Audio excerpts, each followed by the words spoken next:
ومن سيئات أعمالنا من يهده الله فلا مضل له ومن يضلل فلا هادي له وأشهد أن لا إله إلا الله وحده لا شريك له وأشهد أن محمدا عبده ورسوله يا أيها الذين آمنوا اتقوا الله حق تقاته ولا تموتن إلا وأنتم مسلمون يا أيها الناس اتقوا ربكم الذي خلقكم من نفس واحدة وخلق منها زوجها وبث منهما رجالا كثيرا ونساء واتقوا الله الذي تساءلون به والأرحام إن الله كان عليكم رقيبا يا أيها الذين آمنوا اتقوا الله وقولوا قولا سديدا يصلح لكم أعمالكم ويغفر لكم ذنوبكم ومن يطع الله ورسوله فقد فاز فوزا.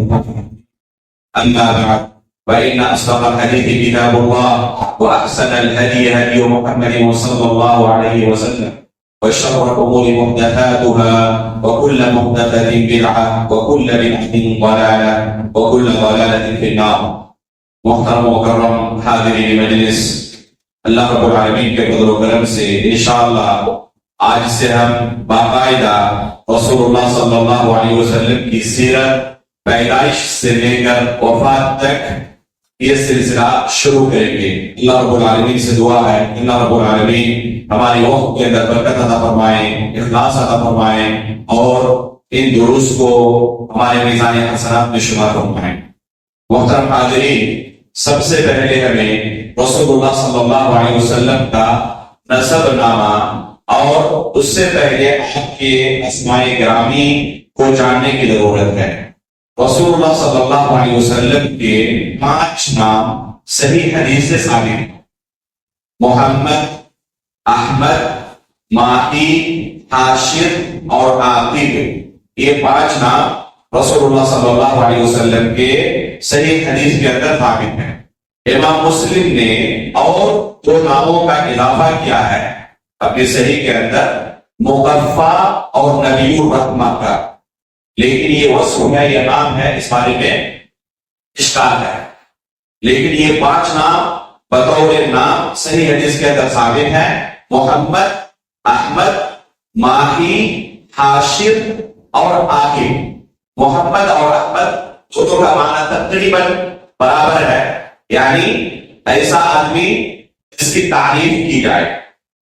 اور ماہی کا معنی ہوتا ہے محو سے مٹانے والا، جس کی تفسیر خود اللہ کے رسول نے کی ہے کہ کچھ کو اللہ رب العالمین نے میرے ذریعے مٹا دیا. اور حاشر کا معنی کہ تمام لوگ اللہ کے رسول صلی اللہ علیہ وسلم کے قدم مبارک کے پاس جمع کیے جائیں گے قیامت کے دن. اور آخری کا معنی جس کے بعد کوئی نبی نہیں آنے والا، تو آپ اللہ کے آخری نبی ہیں، آپ کے بعد اور کوئی نبی آنے والا نہیں ہے. تو یہ 5 نام رسول اللہ صلی اللہ علیہ وسلم کے ثابت ہیں. جہاں تک آپ کے نسب نامے کی بات ہے تو آپ کے والد کا نام عبداللہ اور دادا کا نام عبد المطلب ہے. صحیح بخاری کے اندر جو آپ کا نسب نامہ بیان ہوا ہے اور جس پر علماء کا اجماع ہے وہ ہے محمد بن عبداللہ بن عبد المطلب بن ہاشم بن عبد مناف بن قصی بن کلاب بن مرہ بن کعب بن لوئی بن غالب بن فہر بن مالک بن نور بن کنانہ بن خزیمہ بن مدرکہ بن الیاس بن مغر بن نزار بن معد بن عدنان. عدنان تک یہ نسب محفوظ ہے. اس بارے میں علماء سیرت کا اور مورخین کا اجماع ہے. اس کے آگے کی نسب ابراہیم علیہ السلام تک محفوظ نہیں ہے. البتہ اس بارے میں کوئی شک و شبہ نہیں کہ آپ ابراہیم علیہ السلام کی اولاد میں سے ہیں، اسی نسل سے ہیں. اور بھی اسماعیل علیہ السلام کی نسل سے، اسماعیل بن ابراہیم علیہ السلام کی نسب سے. چنانچہ صحیح مسلم کی روایت ہے، اللہ کے رسول صلی اللہ علیہ وسلم فرماتے ہیں ان اللہ عز و جل اصطفى کنانہ من ولد اسماعیل، یہ اسماعیل علیہ السلام کی اولاد میں سے اللہ رب العالمین نے کنانہ کا انتخاب کیا. واصطفى قریش من کنانہ، اور کنانہ میں سے اللہ تعالیٰ نے قریش کا انتخاب کیا.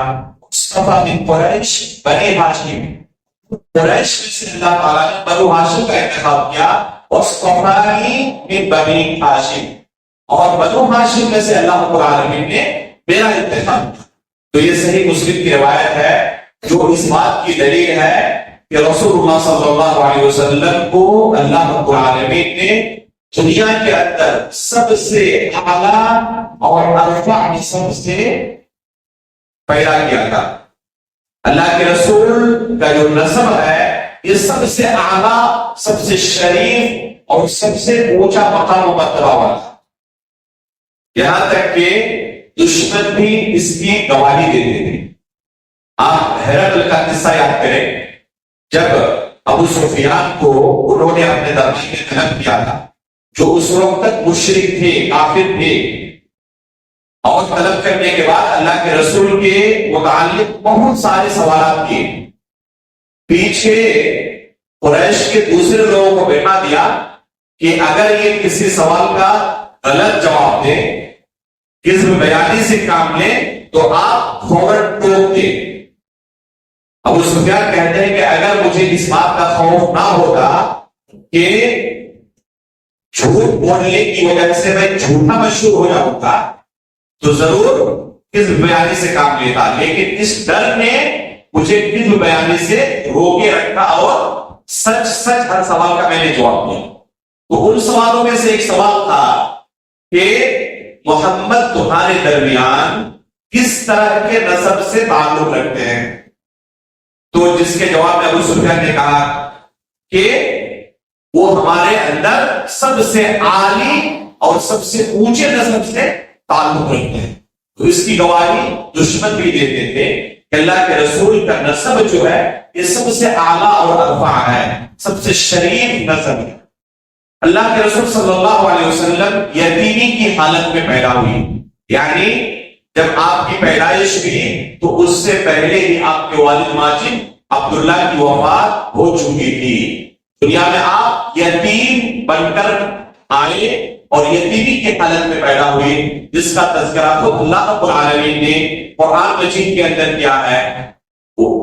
سورہ بقرہ کے اندر الم یجدک یتیما فآوی، قرآن کے اندر دو صورتیں ہیں جن میں اللہ رب العالمین نے رسول اللہ صلی اللہ علیہ وسلم کی سیرت کو بیان کیا ہے.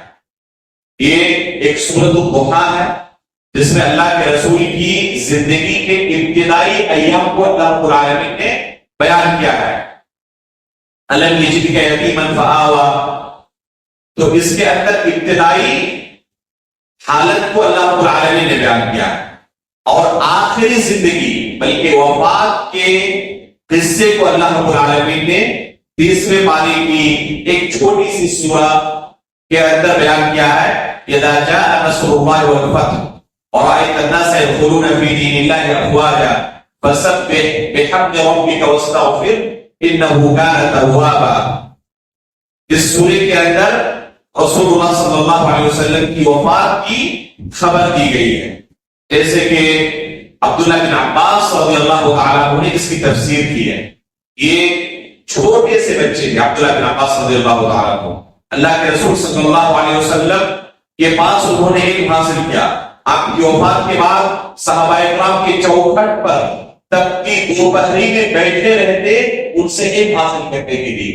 قرآن کے سب سے بڑے مفسر عمر فاروق رضی اللہ تعالیٰ عنہ اس چھوٹے سے بچے کو جب خاص اور اہم میٹنگ ہوتی جس میں بڑے بڑے صحابہ کرام شامل ہوتے، اس چھوٹے سے بچے کو بھی اس میٹنگ میں شامل کرتے. لوگوں پر گرا گزرا کہ ہمارے گھر میں بھی چھوٹے چھوٹے بچے ہیں، ہم کبھی اس طرح کے بڑی مجلسوں میں ان کو عادت نہیں کرتے، لیکن پتہ نہیں خلیفۃ المسلمین امیر المومنین کو کیا ہو گیا ہے، اس بچے سے کتنا پیار ہے کہ بڑے لوگوں کی مجلس میں بھی چھوٹے بچے کو حاضر کرتے ہیں. جب عمر فاروق رضی اللہ تعالیٰ عنہ کو یہ خبر پہنچی کہ بعض لوگ اس وجہ سے چینی ہوئی کر رہے ہیں، تو لوگوں کی محفل میں پوچھا کہ اذا جاء نصر اللہ والفتح سے آپ لوگ کیا سمجھتے ہیں؟ اس سورے کی تفسیر کریں. جو ظاہری معنی تھا سب نے بیان کیا. آخر میں اس چھوٹے سے بچے عبداللہ بن عباس سے پوچھا کہ بیٹے کیا آپ بھی وہی معنی سمجھ رہے ہو جو یہ لوگ بیان کر رہے ہیں؟ تو انہوں نے کہا کہ نہیں. اس میں اللہ کے رسول کی وفات کی خبر دی گئی. یہ باریک علم اس چھوٹے سے بچے کے پاس تھا. اور فاروق رضی اللہ تعالیٰ عنہ کہہ رہے کہ میں بھی وہی سمجھ رہا ہوں جو آپ سمجھ رہے ہیں. اس میں اللہ کے رسول کی وفات کی خبر کہاں دی گئی ہے؟ اللہ رب العالمین نے کیا کہا کہ دیکھیں کہ آپ لوگ جماعت کا جماعت چوک در چوک اسلام کے اندر داخل ہو رہے ہیں. اس لیے اب وقت آ گیا ہے کہ آپ اپنے رب کا تسبیح بیان کریں اپنے رب کی, اور اللہ رب العالمین کے سامنے اپنے گناہوں کی بخشش طلب کریں, استغفار کثرت سے کیا کریں. انہوں نے اللہ کے رسول صلی اللہ علیہ وسلم کو دیکھا تھا.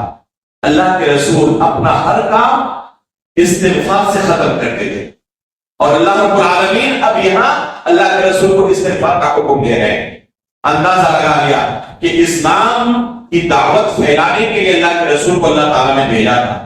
اب لوگ اسلام کے اندر داخل ہو رہے ہیں جماعت کی شکل میں, افراد کی شکل میں نہیں. تو جو اللہ کے رسول کی ڈیوٹی تھی وہ مکمل ہو گئی, استغفار کا حکم دیا جا رہا ہے. اس کا مطلب اللہ کے رسول کی زندگی کا آخری وقت اب پہنچا ہے. تو یہ باریک استدلال عبداللہ بن عباس رضی اللہ تعالیٰ عنہ نے کیا تھا. تو ان دو سورتوں کے اندر اللہ کے رسول صلی اللہ علیہ وسلم کی سیرت کو بیان کیا گیا. سورۃ الضحیٰ میں ابتدائی زندگی کو, اور سورۃ النصر میں آخری زندگی کو اللہ رب العالمین نے بیان کیا. تو اللہ کے رسول صلی اللہ علیہ وسلم یتیمی کی حالت میں پیدا ہوئے. تاریخ کے بارے میں مورخین کے درمیان اختلاف ہے. ابن اسحاق رحمہ اللہ جو امام المؤرخین ہیں, انہوں نے 12 ربیع الاول کی تاریخ بیان کی. بعض دوسرے مورخین نے 10 ربیع الاول, کسی نے 9 ربیع الاول, کسی نے 8, اس طرح مختلف تاریخیں بیان کی ہے. لیکن اکثر علماء تاریخ نے ابن اسحاق کے قول کو یعنی 12 ربیع الاول کو اختیار کیا ہے, اس سے ہی راجح قرار دیا ہے. یہ سال عام الفیل کے نام سے مشہور ہے. عام الفیل کا مطلب ابرہا کا لشکر کعبے پر چڑھائی کرنے کے لیے جو آیا تھا, جس کے بارے میں اللہ تعالیٰ نے قرآن کریم کے اندر بیان کیا ہے أَلَمْ تَرَ كَيْفَ فَعَلَ رَبُّكَ بِأَصْحَابِ الْفِيلِ. تو اس سورے کے اندر جو ابرہا کے لشکر کے ساتھ حشر ہوا, جس کا تذکرہ اللہ تعالیٰ نے کیا ہے, جس سال یہ واقعہ پیش آیا تھا اسی کے بعد اللہ کے رسول صلی اللہ علیہ وسلم کی پیدائش ہوئی تھی. عیسوی سن کے حساب سے 570 اور ایک قول کے مطابق 571 ہے. تو یہ عیسوی سن کے حساب سے اور عام الفیل کے نام سے یہ سال مشہور ہے. یعنی ابرہا کے بعد یہ ابرہا کے لشکر کے ساتھ جو اللہ رب العالمین نے سزا کے طور پر, عقاب کے طور پر ابابیل کا چھٹ نازل کیا تھا, جس سے تہس نہس کر ڈالا تھا. تو اسی سال اللہ کے رسول صلی اللہ علیہ وسلم پیدا ہوئے یتیمی کی حالت میں. آپ صلی اللہ علیہ وسلم کی پرورش آپ کی والدہ اور آپ کے دادا نے کی ابتدائی دنوں میں. اس وقت مکہ کے اندر ایک بیماری پھیلی ہوئی تھی شہر کے اندر, جس طرح کہ ہمارے یہاں کورونا کا زمانہ تھا, ایک عام وبا پھیلی ہوئی تھی. تو مکہ کے اندر بھی ایک عام وبا پھیلی ہوئی تھی. اس لیے لوگ اپنے بچوں کو, چھوٹے بچوں کو دودھ پلانے کے لیے دیہاتوں میں بھیج دیا کرتے. دوسرا ایک اہم مقصد یہ ہوتا تھا کہ عرب والے اپنی زبان کے لیے کافی زیادہ حساس تھے. ان کو فخر تھا اپنی زبان پر, اپنے آپ کو عرب اور دوسروں کو عجم کیا کہا کرتے تھے. عجم مطلب گونگے.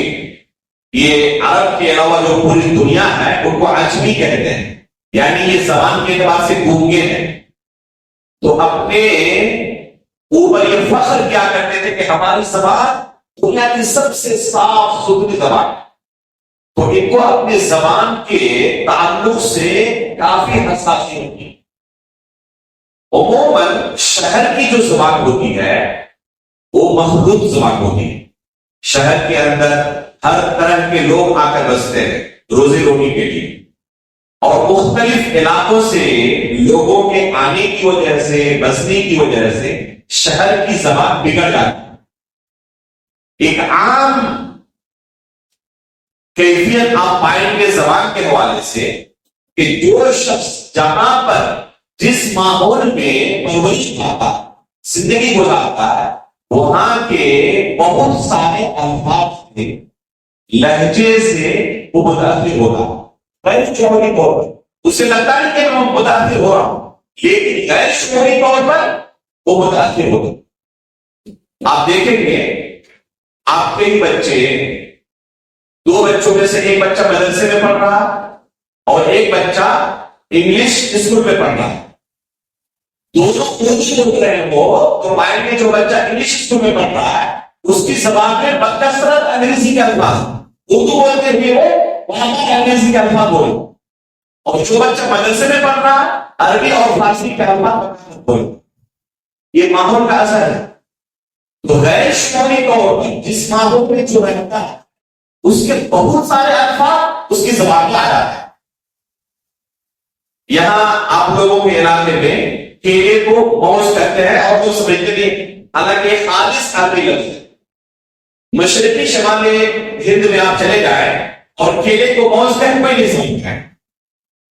تو عربی ماحول کا اثر ہے اس علاقے میں. عرب تجار اس علاقے میں آتے رہتے تھے, اس لیے بہت سارے الفاظ میں محسوس کرتا ہوں عربی کے جو اس علاقے میں بولے جاتے ہیں ہمارے علاقے میں سمجھے نہیں گئے. تو غیر شعوری طور پر الفاظ داخل ہوتے ہیں لوگوں کی زبان میں. عرب والے, مکہ والے اس کمی کو بچے کے اندر نہ آ جائے دور رکھنے کے لیے کیا کرتے, اپنے چھوٹے بچوں کو پیدائش کے بعد دیہات میں بھیج دیتے. دیہات کی زبان خالص زبان ہوتی ہے, وہاں پر دور دراز کے لوگ نہیں آتے. جو زبان اصل ہے وہاں پر آپ کو ملے گی دیہات کے اندر. اس لیے کیا کرتے, اپنے چھوٹے بچوں کو دیہات میں بھیج دیتے, وہاں پر پرورش ہوگی, وہاں پر دودھ پیئیں گے اور ان کی زبان بہترین بن جائے گی. سوال پیدا ہوتا ہے کہ چھوٹا بچہ دودھ پینے والا, وہ اگر دودھ پینے کی مدت میں کسی علاقے میں رہتا ہے تو کیسے وہ زبان سیکھ جائے گا؟ میرے بھائیوں, اللہ رب العالمین نے انسان کو جو پیدا کیا ہے, یہ جو دماغ اللہ رب العالمین نے پیدا کیا ہے, اس کے اندر عجیب و غریب اللہ رب العالمین نے قدرت رکھی کسی بھی چیز کو محفوظ کرنے کی اور کیچ کرنے کی. ایک بچہ پیدا ہونے کے بعد سے ہی ہر چیز کو سنتا ہے, اور تقریباً 2 سال, 2.5 سال, 3 سال تک جو کچھ وہ سنتا ہے اپنے دماغ کے اندر اسٹور کر رہا ہوتا ہے, محفوظ کر رہا ہے. جو کچھ سن رہا ہے ابھی اس کی زبان نہیں کھلی ہے, بول نہیں پا رہا. 2.5 سال کے بعد, 2 سال کے بعد یا 3 سال کے بعد اس کی زبان کھلتی ہے, بولنا شروع کرتا ہے پھوٹے پھوٹے الفاظ میں. تو کیا بولتا ہے وہ, جو کچھ 2.5 سال تک اس نے سنا ہے نا وہی اس کی زبان سے آتا ہوتا ہے, جسے مادری زبان کہتے ہیں. تو یہ بچہ جس علاقے میں رہے گا, جو زبان سنے گا اسی زبان میں بہترین بولے, وہ اس کی مادری زبان کی طرح ہو جائے. میرے بچے 4 بچے مدینہ میں پیدا ہوئے, وہاں پر جو چھوٹے بچے پیدا ہوئے, جو سب سے آخری بیٹی پیدا ہوئی تھی, تو اس کی زبان وہی زبان سنی عربی, خالص عربی لہجے میں عربی زبان ہوتی. بچے آپس میں لڑائی جھگڑے کرتے, مار پیٹ کرتے, سب عربی زبان. گھر کی مادری زبان ان کی عربی, وہ لکھ کر پڑھ کر زبان نہیں سیکھی تھی. جو کچھ سنی ہے وہی جب بولنا شروع کی تو خالص عربی زبان میں بولنے لگی. اب یہاں آنے کے بعد, ممبئی آنے کے بعد 1.5-2 سال کے عرصے میں یہاں کے لوگوں سے ملی اور اردو سیکھی اور اس کی زبان بالکل بدل گئی. اب تقریباً وہ 70% یا 60% عربی بھول چکی ہے، 30 یا 40% اس کے پاس باقی ہے اور اردو بول رہی ہے. تو ایک بچہ جو سنتا ہے وہ نہیں بولتا. ماہر نفسیات کہتے ہیں ایک چھوٹا بچہ دودھ پینے کی عمر میں 4 الگ الگ زبانوں کو مستقل طور پر مادری لہجے میں اگر کوئی بولنے والا اس کے آس پاس ہو تو اس کو کیپچر کر سکتا ہے اور مادری زبان جو لہجہ ہوتا ہے اسی لہجے میں بول سکتا ہے. یہ اللہ تعالیٰ نے دماغ کے اندر قدرت دی. تو اس وجہ سے اللہ کے رسول کو بنو سعد کے اندر آپ کے دادا اور آپ کی والدہ نے بھیج دیا. ایسی بات نہیں تھی کہ انہیں اپنے بچوں سے محبت نہیں تھی. کون ماں آخر چاہے گی کہ اپنے شیرخوار بچے کو اپنے سے جدا کر دے اس عمر میں؟ لیکن اس وجہ سے کہ وہاں وبا پھیلی ہوئی تھی ایک سبب، اور دوسرا سبب کہ زبان محفوظ رہے. خالص عربی زبان بچہ سیکھ لے. اللہ کے رسول کو بنو سعد بھیج دیا. بنو سعد کا علاقہ جو ہے یہ طائف کی طرف پڑتا ہے. جو لوگ حج کرنے جاتے ہیں وہ دیکھنے کے لیے بھی زیارت کرنے کے لیے بھی بنو سعد کا علاقہ جاتے ہیں. وہ کافی اونچائی پر ہے، یہاں تک کہ آپ سعودی عرب جائیں گے تو وہاں گرم ماحول ہے، لیکن اس علاقے میں آپ کو ٹھنڈی محسوس ہوگی. یہ علاقہ سرد علاقہ ہے یہ اونچائی پر ہونے کی وجہ سے. بسا اوقات ایسا لگتا ہے کہ آپ بادل کے اوپر ہیں، بادل آپ سے نیچے ہے، اتنا اونچا علاقہ ہے. تو اس علاقے میں اللہ کے رسول صلی اللہ علیہ وسلم کی پرورش بھی حلیمہ سعدیہ کے پاس. حلیمہ سعدیہ کا یہ پورا قصہ مؤرخین نے بیان کیا ہے، لیکن بہت سارے محدثین نے کہا ہے کہ سند کے اعتبار سے یہ کوئی بہت زیادہ طویل روایت نہیں. البتہ تاریخ کی کتابوں میں کافی زیادہ مشہور ہے، جن میں اہم چیز جو بیان کی جاتی ہے وہ یہ کہ حلیمہ سعدیہ اس بچے کو یعنی رسول اللہ صلی اللہ علیہ وسلم کو قبول نہیں کرنا چاہتی. آخر پہ یہی ایک بچہ بچ گیا اور کوئی بچہ نہیں ملا. اللہ کے رسول یتیم تھے، کسی بچے کی پرورش کرنے کے عوض اچھا خاصا موٹا مال ان دودھ پلانے والی عورتوں کو ملتا تھا، اور اللہ کے رسول چونکہ یتیم تھے کوئی امید نہیں تھی. جب باپ نہیں تو کوئی دے گا، پتہ نہیں دادا کتنی رعایت کریں گے، کتنا اہتمام کریں گے، اس لیے کوئی بھی اللہ کے رسول کو لینے کی. آخر میں کوئی بچہ نہ ملنے کی وجہ سے حلیمہ سعدیہ اللہ کے رسول کو لے کر بنو سعد واپس آتی. جیسے بنو سعد پہنچتی ہے اللہ کے رسول کی وہاں پر ہونے کی برکت سے برکتوں کا نزول شروع ہو جاتا، اور ایسی ایسی برکتیں وہ اپنی آنکھوں سے دیکھتی ہیں کہ ان کو لگتا ہے کہ یہ بچہ کوئی خاص بچہ ہے، عام بچہ نہیں ہے. چنانچہ مورخین نے بیان کیا ہے کہ خود حلیمہ سعدیہ کا ایک دوسرا بچہ تھا، اور دودھ نہ ہونے کی وجہ سے وہ بچہ روتے رہتا تھا، بھوکا سوتا تھا. لیکن اللہ کے رسول کو لانے کے بعد اللہ رب العالمین نے دودھ کے اندر اتنی برکت دی کہ دونوں بچے اللہ کے رسول بھی اور حلیمہ کا اپنا بچہ دونوں بھر پیٹ آسودہ ہو کر دودھ پینے. اسی طرح گھر کے اندر جو بکریاں تھیں ان کے تھن سوکھ چکے تھے. جہاں پر یہ چرنے کے لیے جاتی بکریاں وہ چراگاہ بھی سوکھا ہوا تھا، لیکن ہر جگہ ہریالی آتی، بکریوں کے تھن میں دودھ آنے لگے. اس طرح بہت سارے واقعات پیش آئے جن سے ان کو لگا کہ اس بچے کو یہی رکھ لینا بہتر ہے. ان کی نیتیں بدلنے لگی. چنانچہ 2 سال کی جو مدت ہوتی ہے رضاعت کی، جو اتفاق ہوا تھا اللہ کے رسول کے دادا اور والدہ سے کہ 2 سال کے بعد ہم بچے کو واپس کر دیں گے، جب یہ مدت ختم ہو گئی تو یہ دوبارہ گئے بچے کو لے کر اور درخواست رکھی کہ پلیز اس بچے کو ہمارے یہاں مزید کچھ دن اور رہے، اگر رہے بچہ رہے گا ہمارے یہاں تو زبان مزید پختہ ہو جائے گی. بہت ساری چیزیں بیان کرتے کسی طرح آمنہ اور عبد المطلب کو اللہ کے رسول کی اماں اور دادا کو کسی طرح مطمئن کر دیا کہ ابھی بچے کو بنو سعد کے اندر ہی رہنے دیا ہے. چنانچہ 2 بار اللہ کے رسول بنو سعد پھر دوبارہ پہنچے، یہاں تک کہ 4 سال کی جب آپ کی عمر ہوئی تو ایک حادثہ پیش ہوا اللہ کے رسول کے ساتھ. اس حادثے نے گھبرا دیا حلیمہ سعدیہ اور ان کے اہل و عیال کو۔ وہ حادثہ کیا تھا؟ امام مسلم رحمہ اللہ نے اپنی صحیح کے اندر بالکل صحیح سے اس واقعے کو بیان کیا۔ اللہ کے رسول صلی اللہ علیہ وسلم اپنے ساتھیوں کے ساتھ کھیل رہے تھے۔ جبریل علیہ السلام آئے، اللہ کے رسول کو پکڑے اور آپ کے سینے کو چاک کیا۔ اس زمانے میں میڈیکل ترقی کتنی کرنی چکی تھی، لیکن اس کے باوجود جو واقعات اللہ کے رسول کے ساتھ اس زمانے میں پیش ہوئے، آج کی جدید میڈیکل اس کو مقابلہ نہیں کی۔ اللہ کے رسول صلی اللہ علیہ وسلم کے سینے کو چاک کیا، دل کو نکالا اور سونے کے ایک تشت میں اسے رکھا، زمزم کے پانی سے اسے دھولا اور ایک حصہ اس سے نکال کر پھینک دیا اور کہا کہ یہ شیطان کا حصہ ہے، اور پھر آپ کے سینے میں آپ کے دل کو رکھ کر سل دیا۔ یہاں تک کہ انس رضی اللہ تعالیٰ کو کہتے ہیں کہ بعد میں بھی، بڑی عمر ہو جانے کے بعد بھی اللہ کے رسول کے سینے میں وہ سلنے کا داغ موجود تھا جو جبریل علیہ السلام نے بچپنے کی عمر میں اللہ کے رسول صلی اللہ علیہ وسلم کا آپریشن کیا تھا۔ تو ایک مرتبہ اس وقت اللہ کے رسول کے سینے کو چاک کیا گیا اور آپ کے دل کو دھلا گیا تھا۔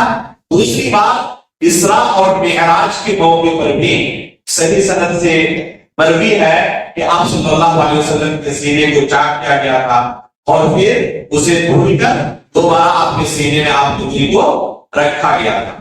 تو یہ واقعہ بچپنے کی عمر میں ہی اللہ کے رسول صلی اللہ علیہ وسلم کے ساتھ پیش ہوا۔ جیسے یہ واقعہ ہوا، جو ساتھی آپ کے ساتھ کھیل رہے تھے وہ گھبرا گئے۔ ایسی بات ہے کہ چھوٹے بچے کے ساتھ اس طرح کا حادثہ ہو، کوئی اجنبی آئے اور اس طرح آپریشن کرنے لگے، بچے گھبرا جائیں گے۔ یہ ڈر کے مارے بھاگے اور جا کر حلیمہ سعدیہ کو گھر میں جا کے خبر دی کہ محمد قتل کر دیے گئے۔ یہ ڈر گئے، فوراً دوڑتے ہوئے بعد میں آئے، ہم کھیل رہے تھے، دیکھا کہ اللہ کے رسول بالکل ڈرے سر پہ کھڑے ہیں۔ جب یہ واقعہ ان لوگوں نے بیان کیا کہ اللہ کے رسول کے ساتھ اس طرح ہوا تھا، دیکھا کہ الحمدللہ واقعات ہے، زندہ ہے، شکر بنایا کہ وفات نہیں ہوئی، ورنہ کیا جواب دیتے ہم ان کی والدہ کو، ان کے دادا کو۔ لیکن انہوں نے کہا کہ اب اس بچے کو اپنے پاس رکھنا خطرے سے خالی ہے، پتہ نہیں کب کون سا حادثہ ہوگا۔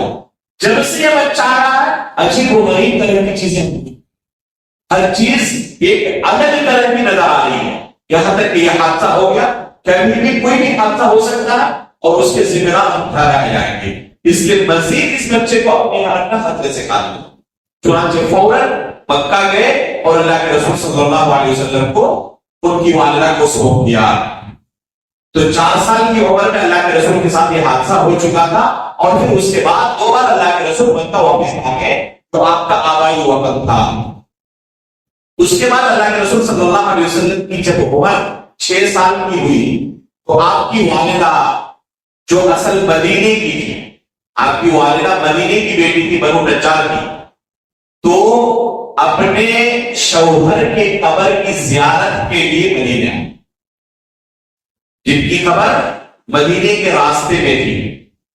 محمد صلی اللہ علیہ وسلم کو لے کر اپنے بیٹے کو اور اپنے ساتھ ایک لوٹی جن کا نام ام ایمن تھا لے کر مدینہ آتی ہے اپنے شوہر کی قبر کی زیارت کے لیے۔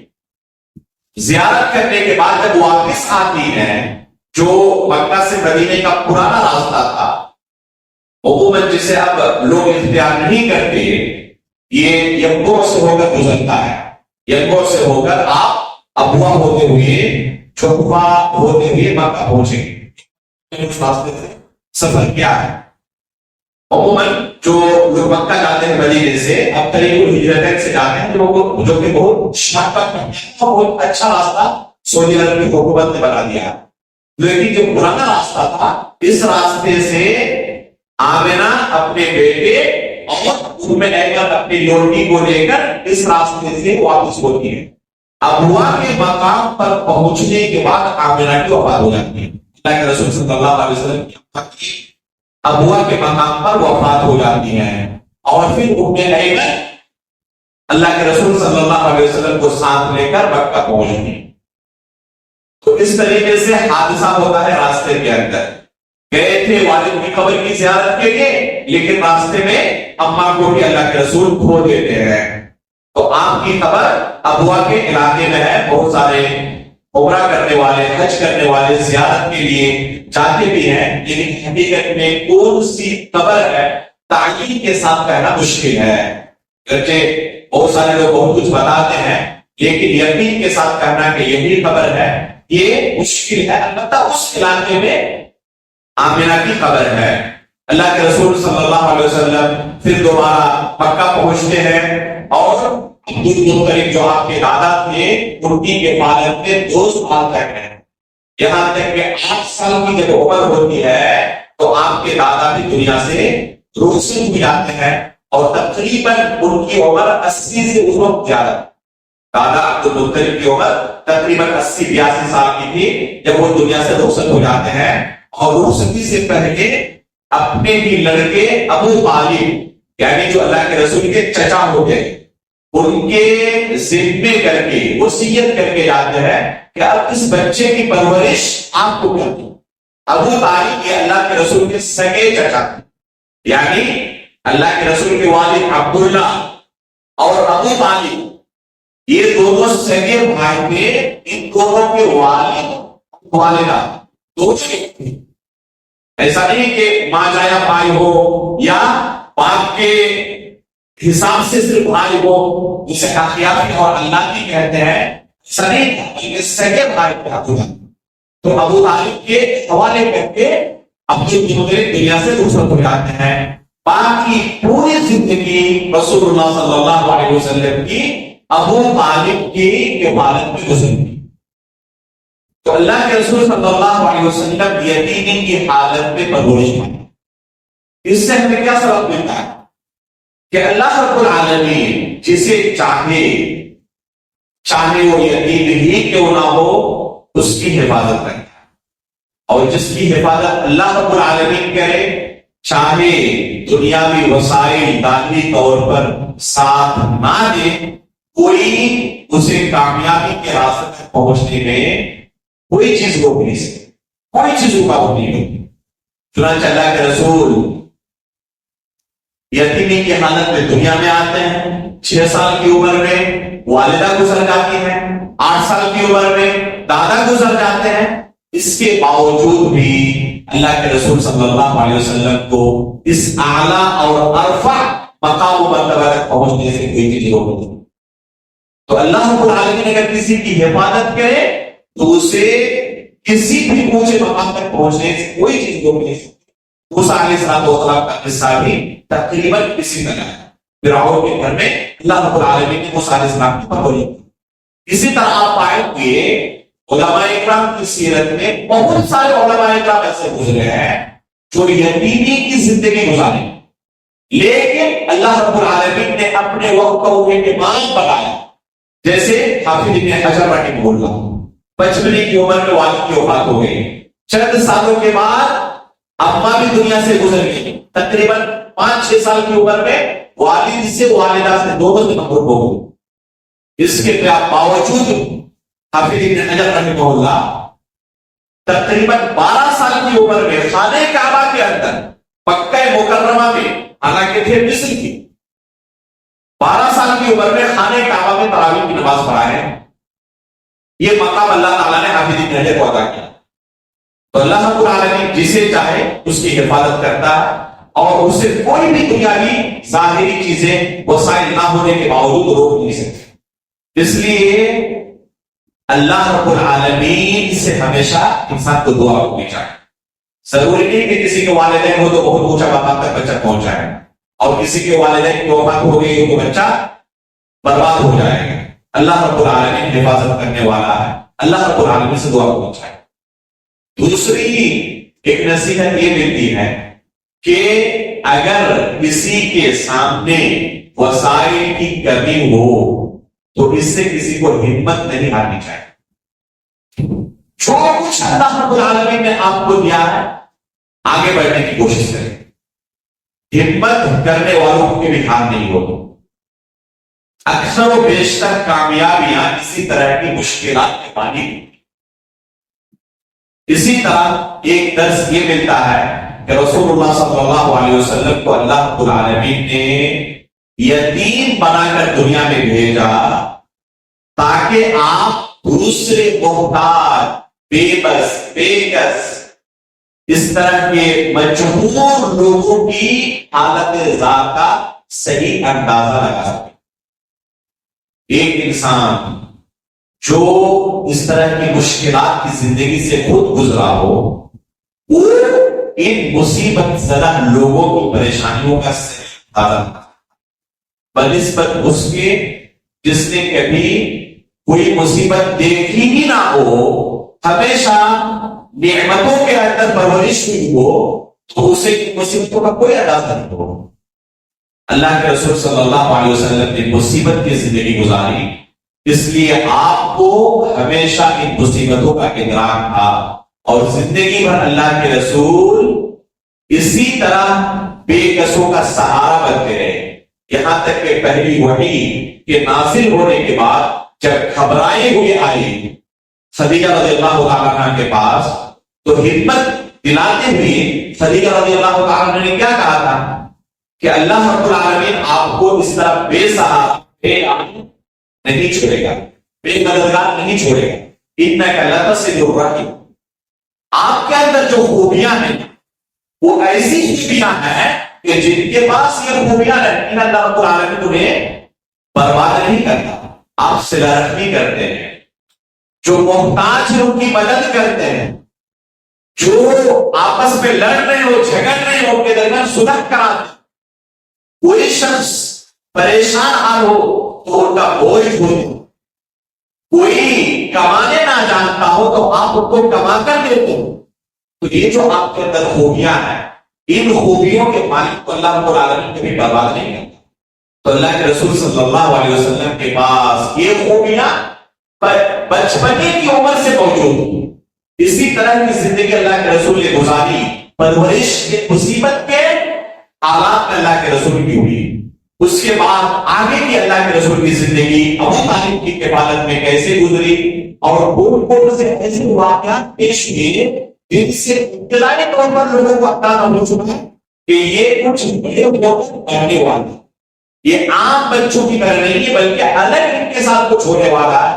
ایسے ایسے واقعات پیش ہوئے ابو طالب کی کفالت میں جن کا تذکرہ انشاءاللہ کل کے درس میں آپ کے سامنے کیا جائے گا. اللہ رب العالمین سے ہم دعا کرتے ہیں کہ اللہ رب العالمین رسول اللہ صلی اللہ علیہ وسلم کی سیرت پہ ہمارے لیے جو کی چیزیں ہیں انہیں حاصل کرنے کی توفیق عطا فرمائے اور اللہ رب العالمین اس کے مطابق ہمیں بھی زندگی گزارنے کی توفیق عطا فرمائے. آمین تقبل رب العالمین وصلی اللہ علیہ محمد. سبحانك اللهم وبحمدك اشهد ان لا اله الا انت استغفرك واتوب اليك.